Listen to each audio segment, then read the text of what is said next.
Hey folks, it's Jamie Lundell here. Today what we're going to do is talk a little bit about the creation of mosaic patterns and the types of things you want to look out for when you are creating a pattern that are going to make it not just look cool because it's mosaic, but look exceptionally cool, and the things that make a pattern neat, or a pattern that it looks refined. You know, ways that you can pick out a pattern and see like that person really knows exactly what's going on. A lot of that has to do with lining up your layers between your tiles, and as long as whatever mosaic pattern that you're creating wants to have that kind of flow. Sometimes you interrupt them and whatnot, but a lot of that comes down to forging in a very precise kind of way. Because if you start having a lot of twist and you don't manage that, then your patterns are going to change, and if you straighten all that up by grinding, you're going to be removing layers, you know, removing material, so that way your layers in between aren't going to line up. So we're going to take a look at a piece of material that I am currently laying up, and that is just several layers. I did, let's see here, I did 1, 2, 3, 4, 5, 6, 7, 8, 9, 10, 11, 12. I did 13 layers and welded them together. One thing that I do often in my patterns is that I change the thickness of my lines.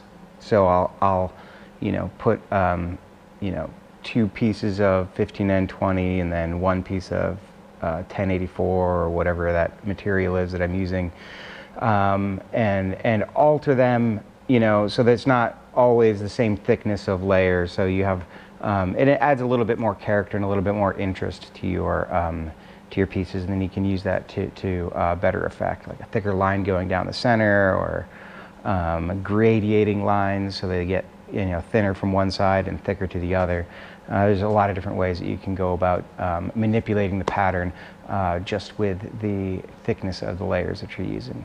But we're going to come down here and take a quick look at how I have these guys laid up.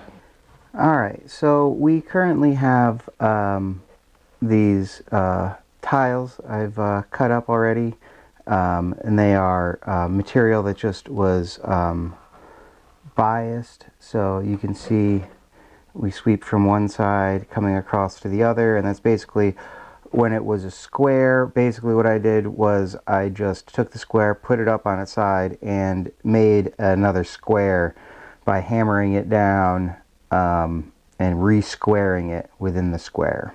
I said a lot of squares, but I hope you guys understand what that all means.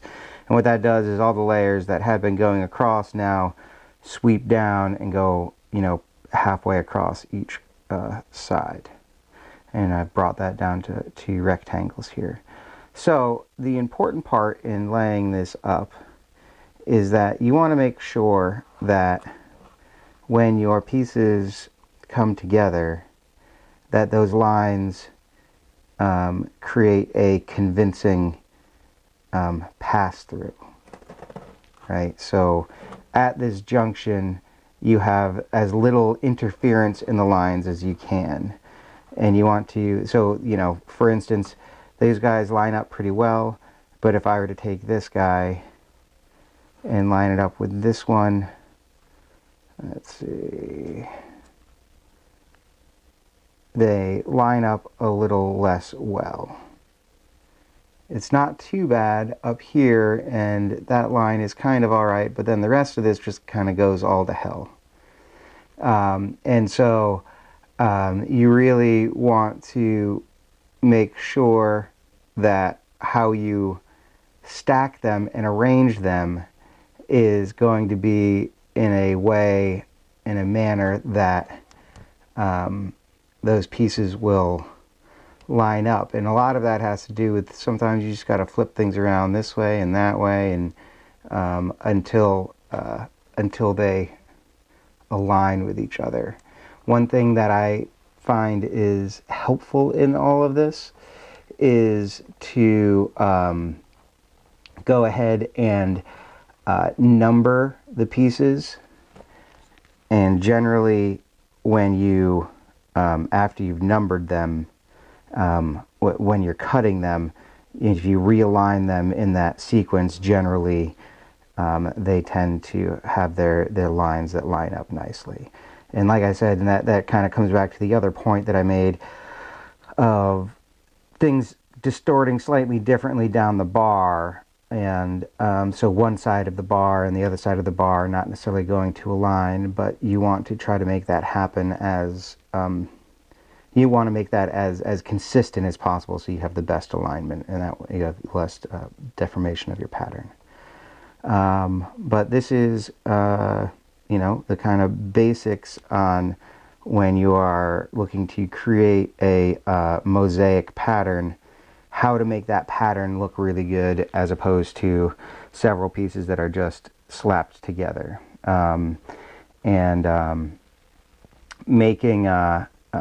Making sure that you do a really quick etch beforehand, so that way you can really sit down and look at the pattern and take your time, because generally these take quite a few welds in it, and there's nothing more disappointing than going through all this process and then seeing that you have one piece that's been misaligned. That can be pretty, can ruin your day, and we like to not have our days ruined. So anyways, that is kind of that. So now that I have talked to you about how to line things up to make sure that those lines carry through from one tile to the next, this is what I'm currently making, which is a braid pattern.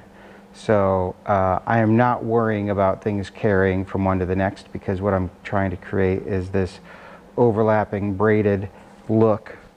And so this is a pattern that Mareko Malmasi came up with, and is a pretty cool looking thing. So also Alex Steele has done a video on this. But anyways, I am also I got an order to make one, so here we go. This is it. This is how you lay that up. You can see it's got kind of a really cool flow to it. And you know, at this point, I'm going to go ahead and get these these guys welded, so that they are not really going to shift around too much, and then I'll cut straight through here, and then take that piece and put it in the back, so I have a flat front and a flat back, which is going to make things a lot more easier to be all welded together. So I'm going to go ahead and, like I said, I'm going to tack these sides, tack these points, cut that, put that down here, and then you can reference a previous video that I did about the jacketed pattern welds that I use a lot for my multi-bar stacks, and I'm going to also utilize that for this. Another note on this, I've also used this pattern in the creation of an axe that I did a little while ago, that ended up really cool. But that one, as opposed to biased materials, that was those were twisted crushed W's that I then cut into sections, and then made the axe blade out of that, laid up in this fashion. So there are multiple ways that you can apply this to this type of layup, to different different effects. You know, the other option is you can do it chevron, where these ends are 45 degrees, so they come together and then would kind of meet here, right? So you don't have this alternating overlap. That is the braided effect. The other option is that you can come in here and then do put a little square of something into these corners, into those little spots there, and in which case you make something that has kind of like a spine going down the center of it, of a different type of, you know, maybe you do like a W's explosion or something in there. there's a lot of options when it comes to all of this stuff. And so, you know, really the big point is, you know, trying to be creative with your ideas and patterns, and make things that look interesting and neat. So, you know, don't necessarily feel like you have to follow what one other person has done, as I say, as I'm recreating a pattern that Morocco has done.